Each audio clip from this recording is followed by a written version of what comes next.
Malawi Brief. Zambiri zikuchitika pakafukufuku ameneyu wa ngozi ya kuchikangawa pamenenso a General Soti alankhula mbali yawo pambuyo poti mbuyomu anatchulidwa ndi a Moses Ntakomwa kuti ndi amene anawuza kuti ndege inapezeka pa 10.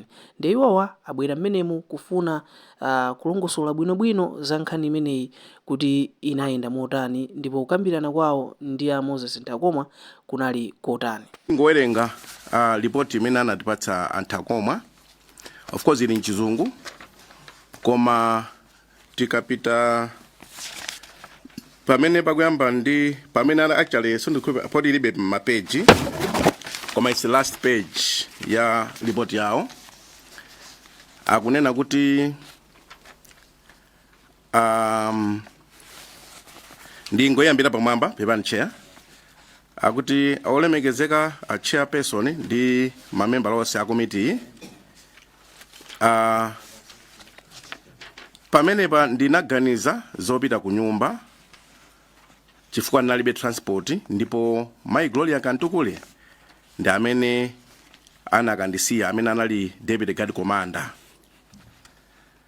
Ndipo nditafika ku nyumba nthawi ya 19 minutes past 8 madzulo ndinalandira phone kuchokera kwa Major General Johnson Junior retired amene muli inuyo. Ndipo nditalandira phone nditayiyankha, Ansontha ananena kuti Moze, pepani for the loss of your friend. Kutanthauza kuti pepani pa kutaya anzanu. Ndipo Antakomwa anafunsa kuti mukutanthauza chani inuyo a Johnson.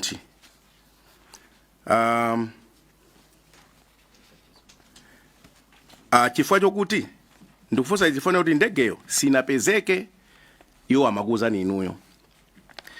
Ndipo inu munayankha kuti ndege yapezeka kalekale sometime earlier mbuchizungu mmene analembera kuti ndege yapezeka kale nthawi ya mbuyoyi. Ndipo iwo adafunsa kuti he then went to describe why. Okay, ndipo adafunsa kuti kweni chinachitika ndi chani poti ndege yapezeka kale.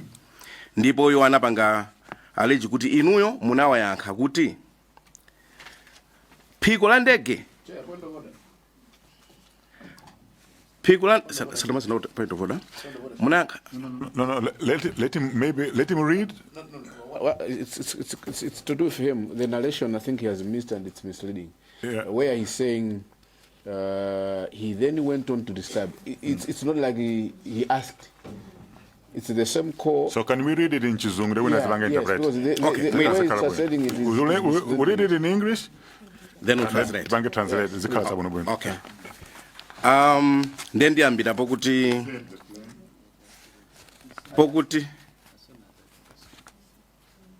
ndiambire but Chair, you may guide. Okay.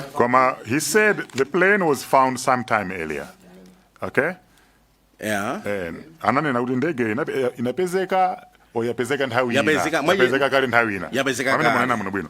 He then went on to describe exactly what happened.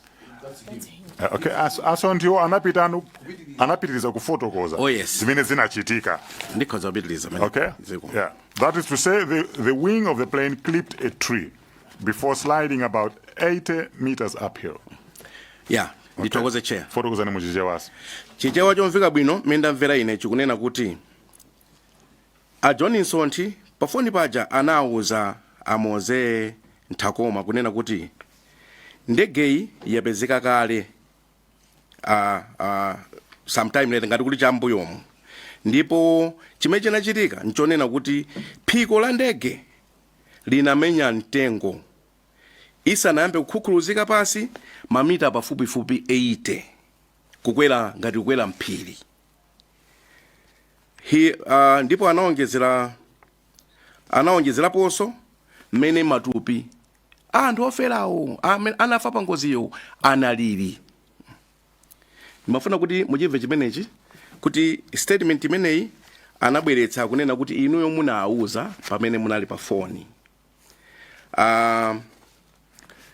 nde anapitiriza kunena kuti statement imeneyi inapitiriza kwa zunguza mutu kuti ansonthe achangakhala unena zona koma makayikira chifukwa zomwe munapereka inuyo powauza pa foni zimasemphana ndi zomwe aboma amanena kuti ndege sinapezeke.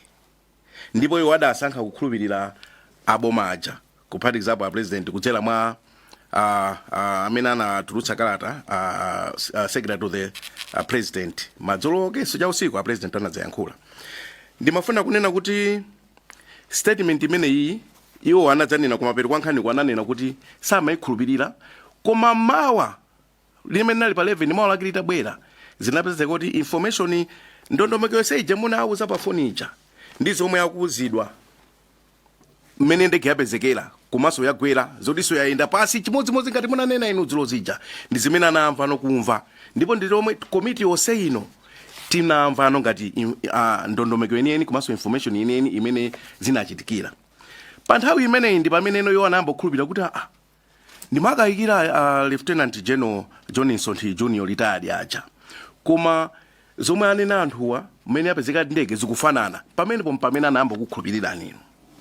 Ndiye ndimafuna kufunsa kuti mukunena kuti mukanena izizi it's like you are disowning kuti simunaneneti manjira ina chifukwa. Okay. Do I go ahead? Yes, please. Okay. Chair, honorable member, we're just going in circles the trap. Because I've told you Zapateni to Chezerano, Camberano, Chajitika Dijani.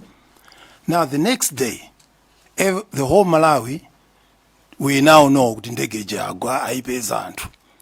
And the whole Malawi Patenipa, the whole day, technical people, Amatawa, Jandani, kundegeri good.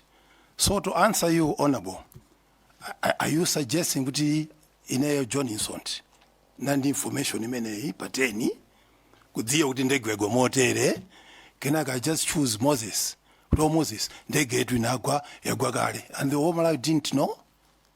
Malawi knew kuti ndege yagwa pa 11 mawa anthu amapanga secha ajato bawo ndege jaipeza panga makodo now. That's what happened. The truth now, not as if it's some theology. Fact of the matter was found on the 11th. So it's easy. I don't know what to comment on this. Pepani Chair, ndimafuna ningokonza kuti si ifeyo ine ndikupasani zomwe anazatuza ansonthi kuti ngati komiti tipindule chifoti sirufuna kuti ndikukakamizeni kuti munanena pamene simunanene komanso sirufuna kuti tingoonena kuti zomwe ananena ansonthi amene andana anthakoma anangozilota nikono nakufusani fusolena kuti mmadziwa bwanji mmadziwa ngati munthu wabodza chifukwa iti mafuna tipange compare. That's why iso nakufusani kuti mfundo mwalemba mu statement yanuzi zifukwa zimene zimakupangitsani kuti mukambe kuti ndegeyi ine china ndipangitsa kuti ndinene zinayi zifukwa izi nakufusani kuti munauza iwowo ndemwe ati simunauze ndewo aja anazatuza komiti ino zifukwa zomwe munauza. Nde ndafusaso mongolumikiza Tcheya kuti anthu awawa akunena kuti mwanena kuti anthu amakuyimbirani pa nkhani imene zomwe zachitika kumbali ina kuli kukhoti Tcheya bwezi kuti mwina anthu aopseza kumbali potengeranso kuti papita mwezi chichitikire nthawi imene kuti mwina asinthe koma ndilibe umboneti kwa ndikunena zomwe zimatha kuchitika. Ndiye timafuna kuti titsimikize kuti komiti ino itseke chifukwa chonene mfundo izizi zinachokera kwa iwowo kunena kuti munauza ndino pamene mfundo mwalemba umuzi simunazinene ndipo mukunena kuti simunauze. Nkono nimafusa kuti banji tsiku limene simunauze fundo zimene zizi mauza fundo zina kumakhala ngati mkuwakakamiza kuti akhulupirire kuti ndegedi yagwa. Tcheya, I rest my case. Nkani tisayikakamiza kwambiri chifukwa ine yake akana manifest site akana kuti iwo sana nene kuti ndege inapezedwa koma chimene tachita ife ndikubwereza ripoti ya Moses Nthakoma imene tawerenga zimene wanatani ananena iwo wakutani akukana. Chimene ine ndikanafuna chakuti iwo atipase ma WhatsApp conversation atiwonese ma WhatsApp conversation amene anali nawo amene anachitirana chifukwa WhatsApp conversation ya Nthakoma ikusiyana ndi WhatsApp conversation ya iwo. Muone bwino ma WhatsApp conversation akusiyana za paper moze palibepo mujani mu WhatsApp conversation ndi imene Nthakoma anapereka. Nthakoma ngone kuti moze paper for the loss of your friend. Eh? Manifestation. And it ends there. Then mafuna detail any exact word by word. Motati basa inuyo, I think it can maybe close the matter. I don't know. Yes. Point of order, I hope mndi pasampata wina kuti ndapange ngenje. Koma ndikungokumbukira kuti titafusa anthu akoma because that's the same evidence ndinapanga demand kwa anthu akoma about the conversation imeneyi ya madzulo 8 o'clock or so. Ndiye anthu akoma ananena kuti inali chani foni. Ndiye no ndipachapapo tinanena kuti ngati nkutheka tikatenge call koma wawa chifukwa choti avomera kuti foniyo inayimbidwa ndiyeno zofuna so call izo si kwa ineyo siningazifune, that is out. Koma inu mukadakana kuti simunayimbe foniyo ndiye tikadanena kuti tikayang'ane call kicha. Koma no ndangofuna ndiunikire pamene kuti anthu akoma ananena kuti inali phone call zimene bwana waso akunena, so zikukhanga phone call yo aliyesa akuipanga report imene anayimvetsera zimene chifukwa choti palibe recording zikhala zovuta kupita kwinawo. Thank you. Nangofuna kuunika amene Tcheya. Yeah. Thanks. That's very clear. So aliyesa akupanga report mosiyana zimene anamva. Yeah. Okay. Yeah. Okay. Thank you very much, Chair. Choyamba ineso ndi. So they disabwerere sombuyo. Yeah. Because akukana. Manifest said tikoza kumubwerera bembuyo ngani panopo is to prove kuti anani nadi zimene zozo kapena from the horse's mouth munthu akutani akukana. Ndi mafuso athu akhale kumene tufuna tiwonjezere kapena to reinforce. Matisangobwereza fundo yomwe. Ai zuma kwambiri Chair. Choyamba naneso ndimafuna kuti monganza nganena ndikupepeseni Lieutenant General Nsonti chifukwa chotaya akazi wanu pa nthawi imene kunonso kumatuluka nkhani za mtundu umenewu. Pepani kwambiri chifukwa cha losi imeneyi. Ineyo ndine Saveo Kafafa kuyimira anthu akudedza Mayani constituency. Ndiye choyamba ndimakumvetserani mwachidwi Jeno ndimene mumafotokozera. Ndiye zinandikumbutsa pang'ono za ntchito imene ndimagwira mbuyo kwa zaka 14. Certificate ndikadali nawobe ndine clinic officer kuti tidangoloweza kuchipatala kuti munthu akati akudwala mutu mthupi mukuphwanya thupi likutentha kusanza timangota amene wandi malungo tampasani mankhwala malungo. Nthawi zina popanda ngakhale kuyeza magazi ndipanopo mwina chifukwa choti zoyezerazo zikupezeka mosavuta pamene timakakamiza ndithu kuti ayayi tionesese kuti tamuyezani tione ngati tipaliti zilombo tamalungo. Ndiye nachita chidwi kwambiri ndi mmene inuyo munaonera kutenga fundo iyo kuti pophatikiza zimenezi zikutha kutiunikira china chake zimene pachingereza amati analytical skills. Nene ndachita chidwi kwambiri ndi analytical skills yanu kutha kuunikira choncho. Ndiye mukuonera kuti mwina ndinu katswiri kwambiri pa maphunziro anu. Ndiye nangofuna mwina ngati mungathe kungotiunikira munapanga po sukulu ya mtundu wanji kuti mwina ine ndachita chidwi ndi mmene mukulumikizira zinthu. You have very good analytical skills. Ndipo yamba mafuna ndingodziwa munachita maphunziro anji. Chair, honorable member, I was in the military for 37, 40 years. So during all that time, I did many courses, different things. And we come across scenarios whereby you have to think, because of this, possibly this, because of this, possibly this, deductions. So as I keep repeating, Chair, that's what went through my mind. Ndege, imeno kalamwamba, Bangalandi 10 o'clock in the morning. All this time, usiku, no news. People tried their best. There were a lot of talk, but ndege sikupezeka. So I concluded, deducted ndege yakwa. So your question about what I've done in the military, my training, it was all part of that. Let's call a spade a spade. Thank you, Chair.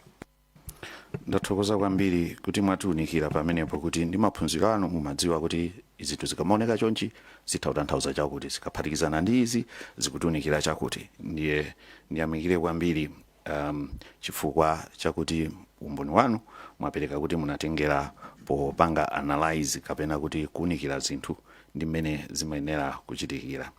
Ndinakumvaniso bwinobwino mmene munanenera kunena kuti mutayang'anitsitsa munaona a Moses Ntakoma kuti analokhudzidwa kwambiri, and munchingerezi munanena kuti he wasn't himself, and munanena kuti he was very emotional podziwa ndi mmene analili close ndi the late vice president.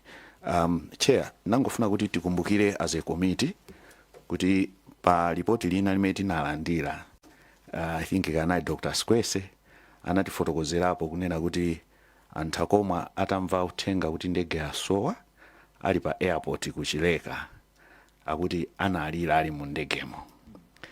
Ndiyeno mpakana kuti pilot anachita kubwera kudzakhazika chete kuti ayi pepani, this is a commercial flight, mwina ngati nkutheka khalani chete. Ndiye zikugwirizana ndi kuti mutafusidwa inu munanena mwafotokoza kunena kuti mukwadziwa kuti Ntakoma is very emotional, munanena zimenezo. Ndiye Tcheya, ineyo ndikuunika pang'ono malingana ndi mmene zafotokozedwera pamenepa kuti by nature ali very emotional, ataya mzawo okondedwa kwambiri ndi zina zonse zimene zimachitika. So ndiye pena zikundipatsabe maganizo olo zikutisiyira nkhani ziwiri ngati committee zoti tipange prove. Choyamba nchoti tipange prove kuti monga mina alilonge mudi ananenera kuti umboni umene anatipatsa owonjezera, chifukwa pamene pavuta nkhani ndipo owonjezera kuti ngozi ndege yapezeka ndiponso matupiso apezeka ifa ndege inagunda mtengo. Pamenepo ndi pamene pakukhala nkhani yovuta. Nati ndibwerere Tcheya pang'ono ndisanamalize kumene ndikupitisa nkhani kunena kuti aliyense amene amadziwa mapilot aja anatiuza kuti ndege inali ndi fuel wa 4 hours, kuseweza kuti by 1 o'clock inayenera kuti fuel watha. So tikamayang'ana ma steps amenewo zimene so mboni zina zinanena mbuyomu, kwa munthu wina umadziwa kuti ngati sili mmwamba ili pansi, zimene ndizovuta kuti unene kuti yagwa kapena yatera. Zimenezo ndi language imene imavuta kuti anthu ayipange conclude. Koma nafuna kunena kuti iwo wabwanawa pogwiritsa ntchito mmene ananeneramo, ineyo ndikusalira ndi zinthu ziwiri.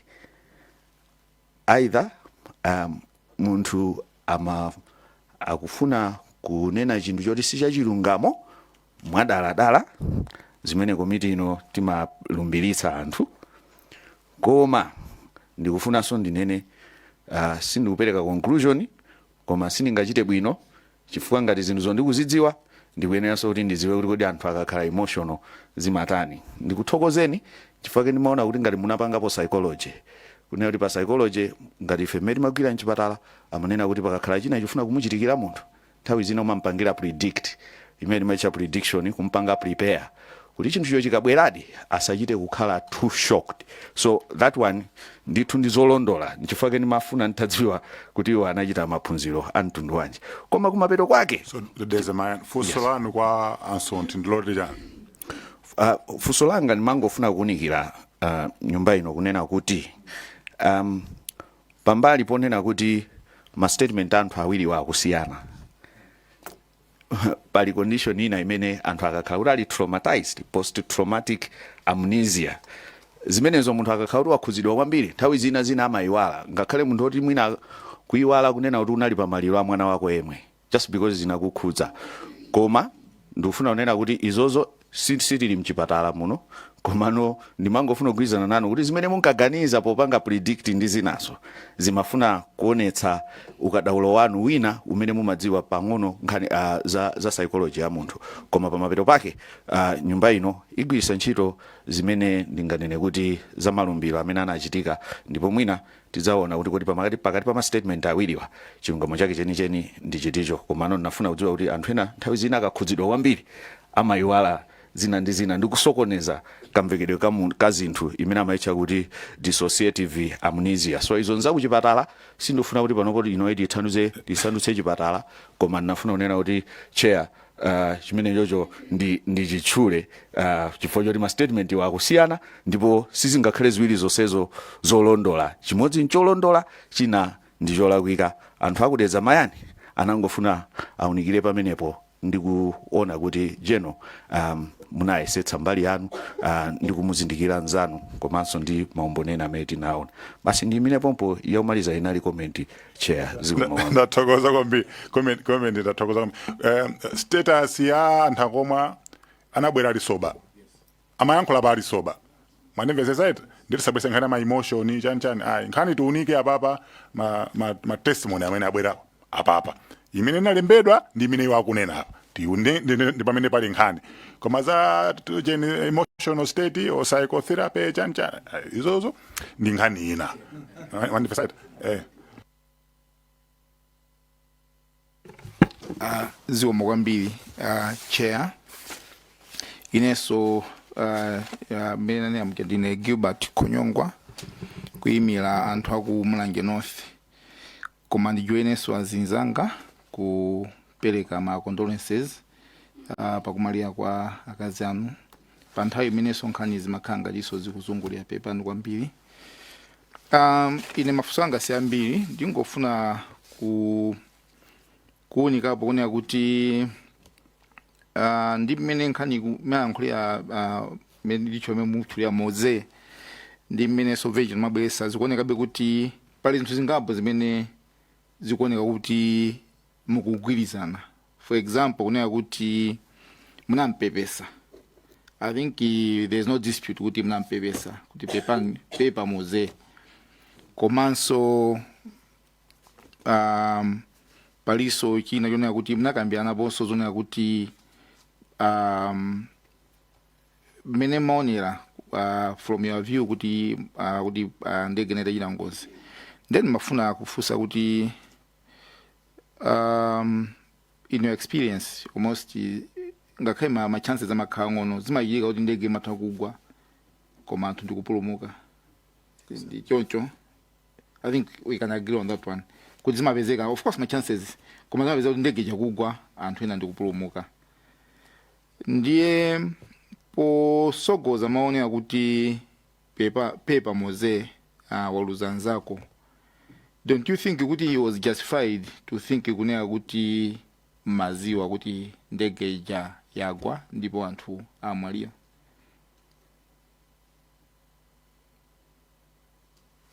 Thank you, Chair, Honorable Member. If I recall perfectly, I said paper mose. So friend losing your friend janoko sinapite kumeneko yayo. But it was kumpepesa mutu with the whole. I was kumpepesa with the whole scenario of the whole events. So that was my first thing that I said to him. Kumpepesa with from morning until that time. Things were not looking good. Paper mose. That was it. Chair, just to interject, James Mpunga from Zomba City South constituency. I'll refer you to your own presentation. The last sentence on the telephone conversation with Mr. Moses Ntakoma, where it says, it's a terrible tragedy that Sean and his sister, have lost both their parents. Mm-hmm. I want you, as you're answering Honorable Konyongwa's question, to also have that in mind. Yeah. You might say, Antakoma sumnauze mozepe pan for the loss of your friend. But here, in your own presentation, you are saying both parents for Sean and the sister have died. So have that in mind as you're answering Honorable Konyongwa. Thank you, Chair. Yeah. Then manena kuti considering kuti sinapereka option yona kuti at that time ngati ngakumbukire kuti anthu amati ndege asowa I think General Dr. Piri, I think another kuiza radio ndege yagwa, I think at that time. Koma panalibe amena manena za mene the outcome ya crash mene kudikodika ma survivors kapena ai ndiye fuso limene ni mafusa kunena kuti takoma anabwera kuno kupenda kuti ndimana nkulia Lieutenant General Nsonti zikuoneka kuti amaziwa ndithu kuti ndege yagwa ndipo anthu amwalira ndiye manena kuti pochosapo possibility ya ma survivors. Don't you think nchifanya ke takoma anabanga conclude kuti maziwa kuti ndege yagwa ndipo anthu onse amwalira? Thank you, Chair. Honorable Member, if you also remember in my conversation with him, we talked about chances of survival, whereby Mose and myself we agreed to come. It could maybe, but he must survive. I'm sure one of them could be SKC. He's tough, he's strong, and he wouldn't go down without a fight. It is just two people discussing possibilities, just in case that really must survive. One of them could be Mose.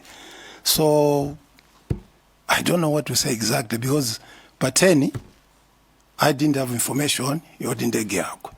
I'm just playing in my head. We're talking. But 11, that's when we were told you didn't get. So what we discussed to go my theories at hour, they were purely hypothetical, just guesswork. So Zama survivors, we talked about it. Could he get climb a survivor? I'm sure SKC is one of them. He's strong, he's tough. He would be able to survive. Thank you, Chair. No, nkani yanu si kusinta. Chimene chatibweresa lero mu nyumba muno. Ndeja kuti inuyo munazi, akuti munaziwa. Kuti ndege yapezeka pateni. Osati kuti ndege yagwa. Alisa amadziwa. Mena amakapanga ma search and rescue amadziwa kuti ndege yatani kuti yagwa. Manifestesa? Koma inuyo anakupanga ni concert. Kuti ndikupita kundiitana inquiry. Maona ngati ife timafuna tiziwe kuti ndege inagwa pateni. Amakuza numbono kuti muzanena kuti ndege yagwa pateni. Pamene ife chimene chinthu chatsopano chimene tinalibe chinali kuti ndege inapezeka pateni. Ndesinuziwa kuti conversation yake makambira na mtundu wanji. Now we don't know whom to believe. Whether it is you or Antakoma. Fwe mukukana. Manifest said. We can go backwards and forwards.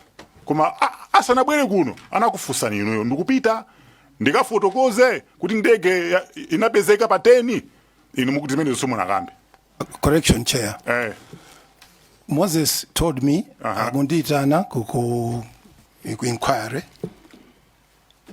Do you mind if I mention your name? I said go ahead. That's what we talked about that night.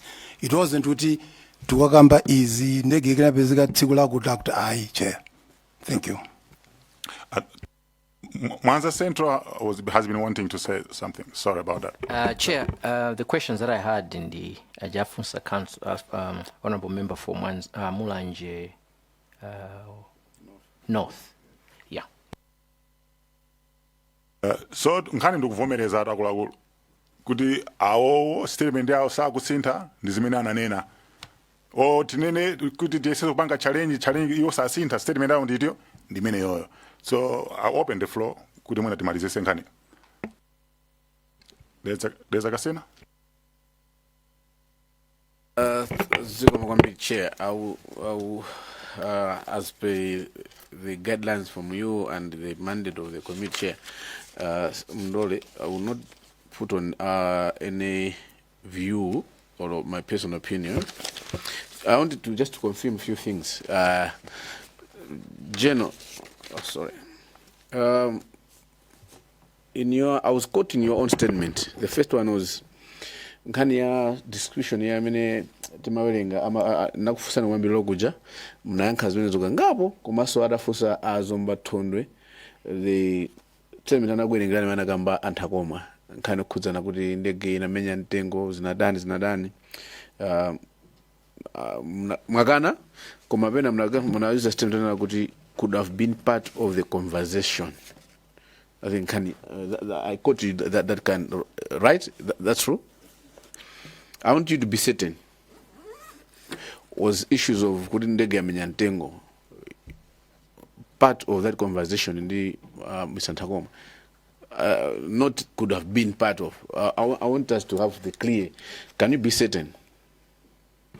Chair, Honorable Member, my discussion with Moses kutindege yangwa. Trees were mentioned, yes. Considering kuti kuchikangawa kumene kucha. Yes. Moses, we need to talk. There are other things that you missed out. That was another thing I picked out in your conversation. Do you mind tell us what you wanted to tell him? And now that you have come and testified, would you still want to talk to him?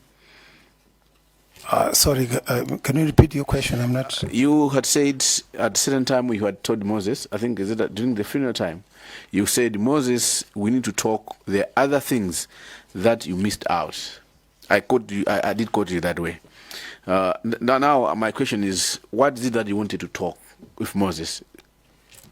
The little I got that day when Moses was here, he kept saying, Ansonti has told me kuti ndege yagwa mote. That's it.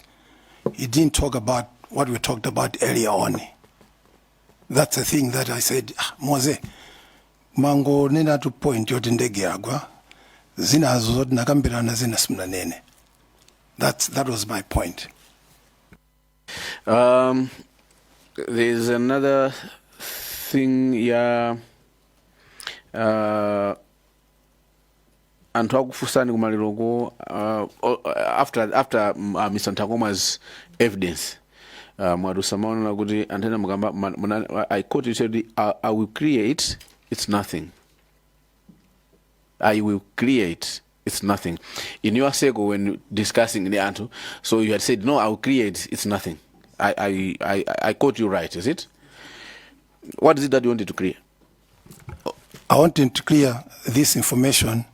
We were talking about the possibility yotindege yagwa, and I emphasize yotindege yagwa because of those reasons. It was just a discussion. Not that there's any proof or anything.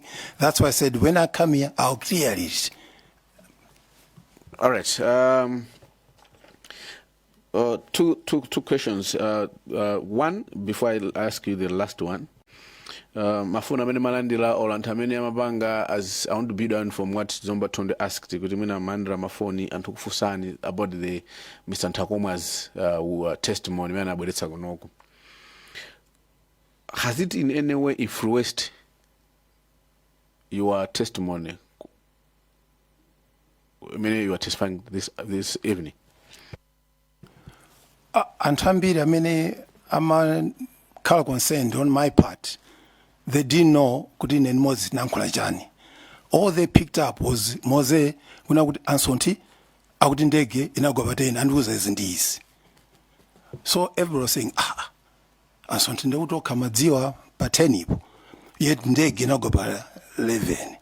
So me, I wasn't concerned because I knew Kuti Ndimose, we didn't talk about Zintuzina, is what I've just told you, and Ndege Inagoba Leven. Not about 10 years. Yeah, so that's why I said I'll clear it. Inagwaba 10 inavizika. Sorry, Inagwaba 11. Yes, sorry, I'm confused. Inagwaba 10, Inabizega 11.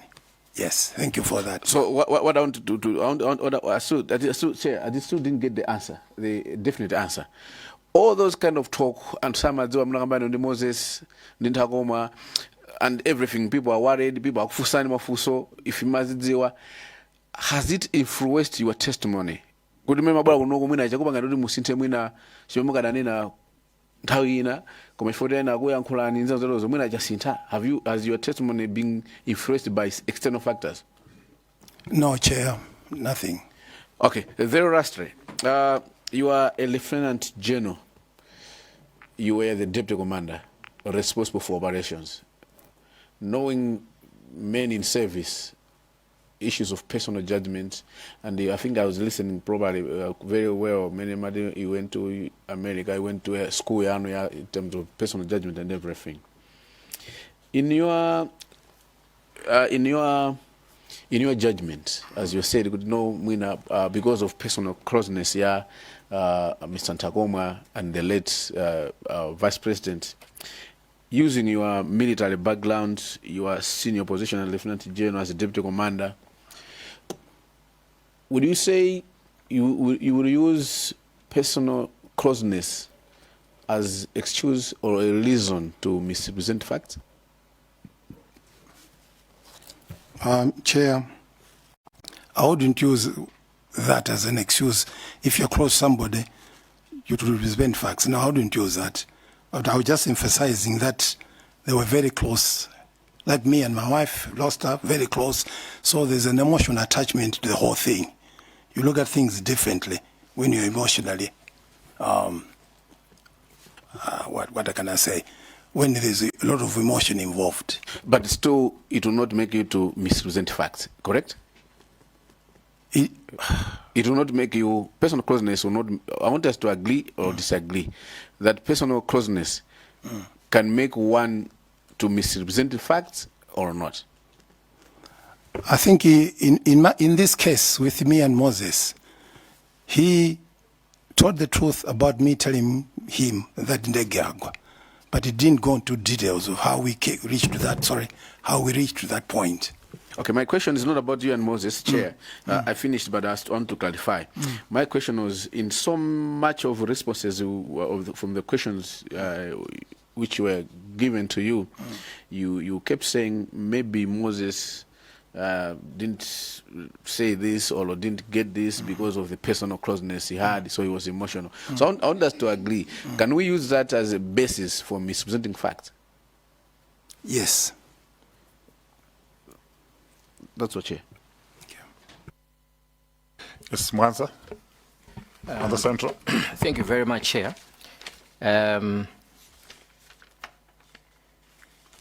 Pamene amakambirana ndi Moses Ntakoma, Lieutenant General anena kuti nkhani ya mitengo anayikamba imene was part of the conversation. Now imeneyo Ntakoma anayikamba, komano ndimafuna ngofunsa ngatiso anakamba nkhani ya mmene matupi analili, because Moses Ntakoma anapitiriza kunena kuti chimene chimodzi chinapangitsa kukhulupirira chinali chonena kuti mmene anthu amakambira za mabodies mmene anapezedwera zimafanana ndi zimene Lieutenant General anawafotokozera. So ndimangofuna ngofunsa kuti kodi munakambako pa nkhani ya the bodies, not necessarily kuti munauza kuti mabodies ali chonchi, koma kuti in that conversation ngati mmene inali nkhani ya mitengo kuti munakambapo nkhani za mitengo, was there any conversation surrounding mabodies mmene alili? Thank you, Chair. Our conversation, if I remember correctly, was within Ndegiagwa, and we should prepare for the worst, for a tragic outcome. Zodizama bodies ajani, we had no idea. This was pateni. Usiku also, no idea kuti zinto zili bwanji. Thank you. Thank you very much. Last one, Chair. Pambali pa kuti Ntakoma anakamba nkhani yokuti phiko lamenya mtengo, anazakambanso kuti General anapitiriza kunena kuti inachita slide, inapanga slide mumboni wawo anakamba choncho, kapena kuti mwinanso muzokambira namo akhozokhala kuti iwo adachita piki nkhani imene pa mwina mbali imodzi ya zimene mudakambirana ngati mmene anachitira piki nkhani ya mtengo, kuti pa nkhani ya sliding kuti kapena adachita piki nkhani imene mwinanso pa kwa kulongosola kwanu kapena kucheza nawo kwanu kapena kuwafotokozera kwanu kuti mwina akhozokhala adalakwitsa kukamba zimenezi chifukwa cha nkhani imene mudayikamba yokhudza sliding ya ndege. Thank you, Chair and honorable member. Let me ndibwerezenso. But then, I had no idea. Kuti ndege inagwa bwanji natani. My conclusion kuti ndege yagwa. Zoti ndipange ma technical details 80 meters utere huko. Nditenga kuti 80 meters imeneyo. Ndiri kunyumba makakuna kulilongwe kuli search party kunzuzu huko. Now I'm giving him a details. Oh, and 80 meters. I don't know. Thank you. Thank you very much, Lieutenant General. Chair, that's all from me. Zomba Central, Zomba City. Thank you so much, Chairperson, for giving the people of Zomba City South constituency to ask a few questions. Juambirira Lieutenant General Sonti, naneso ndi ajoina nzanga okupepesana ifo chotaya madam pepande kwambiri. Kumaso tukuthokozeni kuti ngakhale muli mu grieving period kumabe mwachiona chanzeru kuti mubwereso muzacheze nafe. Tathokoza kwambiri. Lieutenant General, ndimafuna be tingo kamba ziwiri zitatu zokhuzana ndi inu ukhala a high ranking officer, former high ranking officer ku military. Lieutenant General munthu wankulu kwambiri. Ndipo anzanga yena anazanena kuti ndinotchuka. Anthu akati Johnson koko ame amati Johnson ndinotchuka. So do you think kuti zimene mmanena ino kapena zimene munganene ino anthu akhoza kuzitenga serious kwambiri because of your prominence? Thank you, Chair. It all depends on what context. I have a very high sense of humor at times, but this particular issue, the seriousness of it, it's not something that I would joke about. If I had information, Kudindege Agwa, Pateni, and I've got all those details, it's a national importance, I wouldn't keep these things to myself. So thank you for saying that people look up to me, they trust me. But this particular case, incident, Yabateni, no. Nimafuna ndiziwe kuti zimezo mmaziwa kuti munthu akauchuka ngati mmene muli lino chiyonse chimene mwayankhula chimene mwachita anthu amachitenga kuti ichi ndi chenicheni, that we are together there. Ndimafunanso ndipite pa sentence chanazanena ija imene mwayika mu ripoti mwanu, sindikamba za anthu akoma koma ripoti yanuyi imene mwalembanso ndiwerengaso. It's a terrible tragedy that Sean and his sister have lost both their parents. Imeneyo ndi prominence yanu. Don't you think kuti munthu akhoza kunena kuti you know what you are saying as a truth? As I said in my statement, Kumamoze, Sean and the sister losing both their parents, very sad. This is me telling Moses. Then Moses corrects me immediately and says, yeah, Mary wasn't on the plane. You see how... Chairperson, I just wanted us to go together. Yes. Sentence in the in totality. Are you disowning anything from this? Because Mapereka presentation in the New York. Yes. As it stands. Yes. Kuchizungu, kuyankula ndi certainty, kapena kuyankula with high possibility. Those two you agree, Lieutenant General, kuti nzosiyana. So this sentence, can you say kuti mayankula kuti with high possibility, kapena probability, kapena with certainty, as it stands? I'm sure you're looking at the sentence that I'm referring to. Yes. Does it convey a message kuti there's certainty in it, kapena pali a certain doubt in what we are saying? The sentence, the way it reads here, it's a terrible tragedy that Sean and his sister have lost both their parents. Okay, that one. That's a sentence that I'm making to Moses. He's replying to me, Chief, no. This cannot be. For information, I was with Mary at the house. I wanted you to concentrate on that sentence. Yes. And tell me whether it gives certainty to what we are saying. Kapena ikumapereka ka doubt kuti pali some degree of probability or possibility. As it stands, just choose whether it's certainty or palika possibility. I'm saying it's a terrible tragedy. Yes. that Sean has lost both parents? Yes. Full stop. Yes. Is there any iron any piece of uncertainty there in that sentence? When I was telling Moses that time, you must go back to say ndege agwa. In my mind, Madam Chidimaso anali momo. So now I'm conversing with my friend Kuti. It's a terrible tragedy, losing both parents. So he is correcting me now. Mary wasn't in it. So if you just take that sentence alone, it doesn't give enough evidence. I knew everything. Okay, now we'll move on. I think in the interest of time. Okay. Doa Kasangazi did ask you a question. I think you did not respond to that question.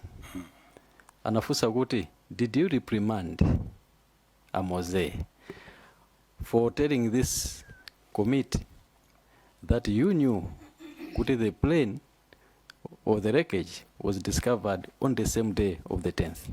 Did you go back to him to reprimand him? I told you Guti Nachita crash on the 10th, which everybody knew Guti Nachita crash on the 10th. But he came here and told us that you told him that it was discovered on the 10th, which you are saying is not true. So Doa Kasangazi was asking you, did you go back to reprimand him? Could I say, is unanene range? Because I never told you this. And you did not answer that question. Chair, one of my members, I did answer it. I said, you're sitting next to me. I said, Mose, you left out a lot of things. That's what I said. Okay, so that was reprimanding to Nanene Ranges Major. I didn't say that. Okay, I will finish. Are you on a WhatsApp group called the Happy Agents? Yes, I am. Where are there colleagues like Edward Namalima, Ochanga? Can you confirm? Honorable Chair, I wouldn't know the full list, but I know it's golfers. So Chang is a golfer, obviously. I think he's on it, but I don't know the full list. Thank you so much. Chairperson, I just wanted him to confirm that he's on that WhatsApp group called Happy Agents. Yes. I submit.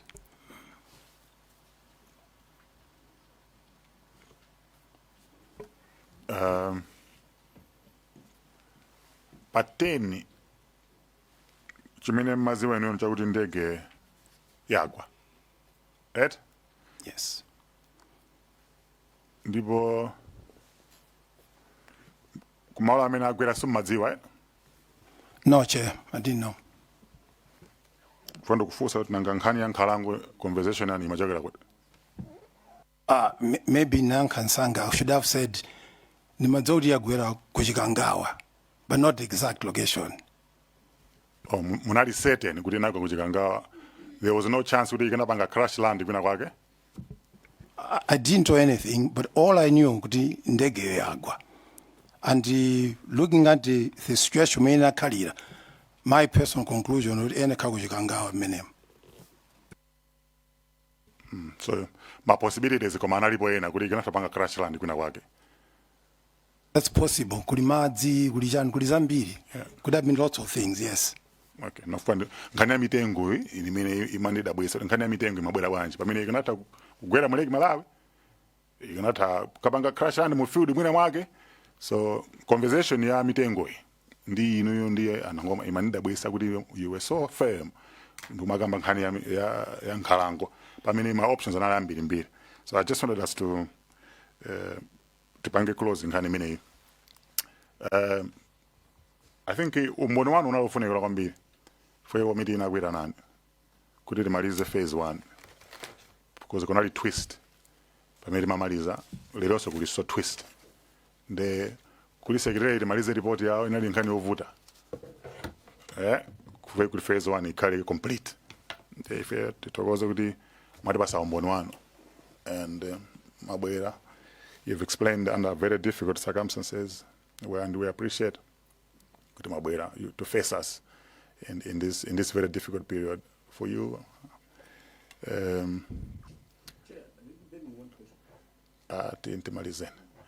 We'll go backwards. Mpata na osaka pome muli ndi mawu omaliza kuti mutha kuyankhula.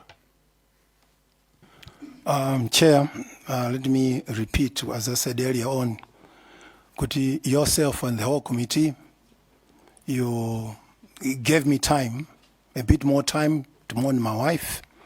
You didn't force me to come here, but after some time, you said, can you please come, and I accepted to come. For that, Honorable Chair and Honorable Members, thank you so much. And for this inquiry, I'm following it now. I think you're doing a job. Malawians need closure. But it's important to look at things that can help us. Could it deal with what happened? Was there sabotage or something? So far, keep doing what you're doing. And we all saddened. SKC was also a personal friend of mine. We're sad that we lost him and the whole team. Thank you.